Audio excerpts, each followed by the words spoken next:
যেদিন seven sister আমরা দখল করবো সেদিন হবে বাংলাদেশের বিজয় দিবস। আচ্ছা, কখন কি গাঁজা খাস দিনে ভাই? স্বপ্নটা একটু কম করে দেখ, বাস্তব বড় কঠিন। সেভেন সিস্টার দখল করবা, সেই দিন তোমাকে বিজয় দিবস হইবে, আর আমরা তো সব বসে বসে তোমাদের লুঙ্গি নাচানো দেখবো, তাই না? Heavy dialogue. ক পেয়েছো তুমি? তুমি ক পেয়েছো ভাই? ক দিছি তোমারে আমি, বুঝলা? যে আপনাদের ভয় পেয়ে ভিসা সেন্টার বন্ধ করা দরকার নাই। শুধু যে ভিসা সেন্টার বন্ধ করা হবে এরকম না ভাই। সকালবেলা দাঁত মাছ দিয়ে ঘোষাডাঙ্গা বর্ডারে গিয়ে চাল আলু ডাল পেঁয়াজ এসব গাড়িগুলো বন্ধ করা হবে। তারপর দুপুরে ভাত খেয়ে যাবো বেনাপোল পেট্রাপোলে।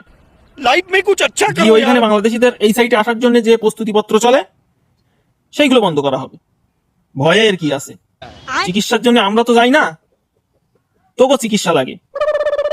ব্যাঙ্গালোর ভেলোরের মতো জায়গায় তোরা যে কত পরিমাণে আছিস বা এখানে এসে চিকিৎসা করাস সেটা তো আর আমরা বলবো না, তোরা খতিয়ে খতিয়ে দেখ, বুঝছো? আপনারা আগ্রাসন বন্ধ করেন, আপনারা আধিপত্যবাদ বন্ধ করেন। আধিপত্য চলবে, আগ্রাসনও চলবে। কেন বলতো? তার কারণ কেউ যদি আমাকে দিকে কাটি করে আমরা বাস নিয়ে দাঁড়াই থাকি, বুঝছো?